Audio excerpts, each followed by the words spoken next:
ดีพี่น้องวันนี้จะพามาเบิ่งในประกอบถังสีญาถังสีญามันเสียมันนั้นน้ำท่วมแล้ววันนี้ในถังสีญาเสียเนาะแต่ถามว่าคือบ่อขึ้นสูงก็เอาขึ้นแล้วเอาขึ้นแล้ววันนี้น้ำมันมาหลายก็เลยเฮ็ดให้มันท่วม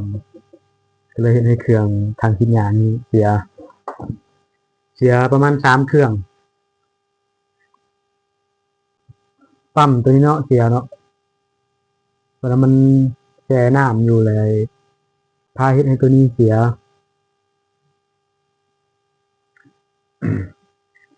เขาก็ได้สั่งซื้อมาใหม่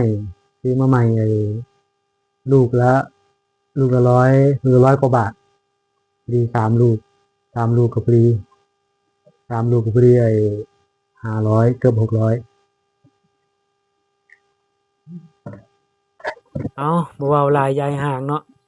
มาเบิ่งตอนประกอบกันเลยเนาะ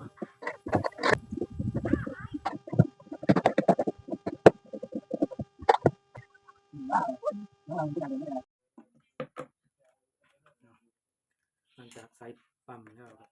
เอาไฟลงเนาะเอาแบตเตอรี่ลงแบตเตอรี่เอาแบตเตอรี่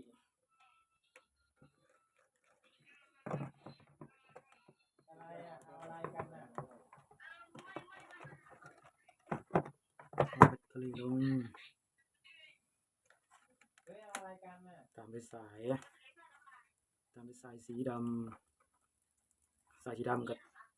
ดำเจอดำเนาะซุ่มกันนำกันเลยซุ่มกันนำกันเลย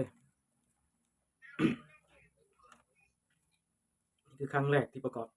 ที่ใส่ปั๊มเครื่องสีญาพี่น้องนี่คือครั้งแรกที่ประกอบเครื่องในพ่นยาพี่น้องส่วนสายสีแดงก็แดงเจอแดงเนาะสายสีแดงก็แดง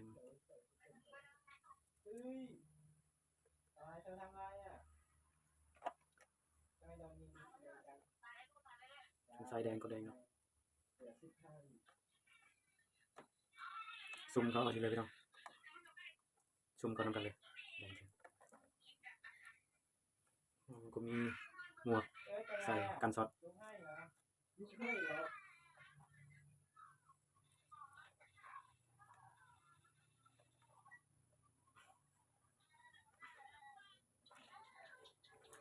ส่วนสายสีดำมาจากไอ้ปั๊มนี้มาใส่สีเขียวเนาะเพราะว่าของเก่ามันเป็นสายเขียว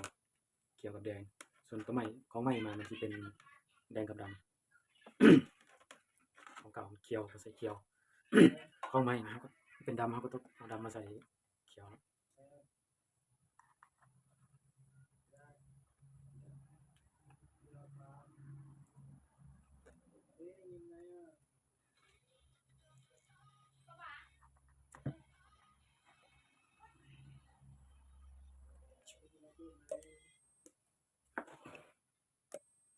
แบตหมด แบตเตอรี่มันหมดพี่น้องเดี๋ยวเอาไปชาร์จมันจะมาเทสให้เบิ่งเนาะ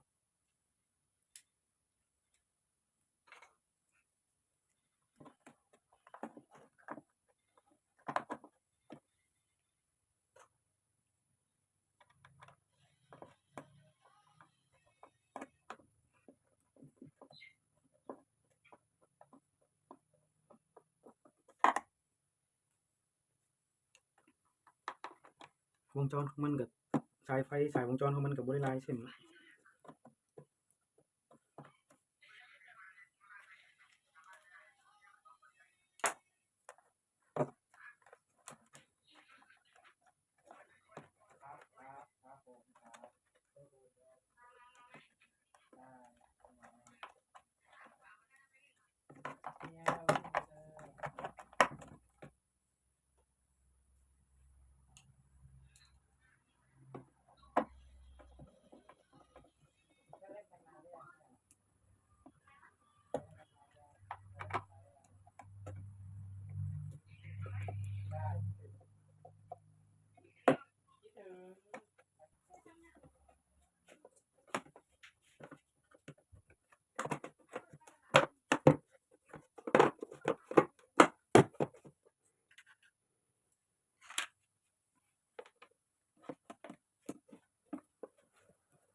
ฝาท้ายมันเนาะ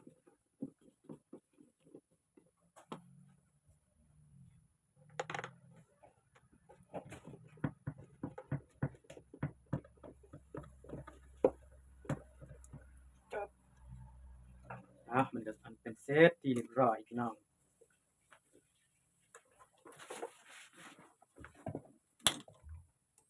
ไฟมันติดอยู่แต่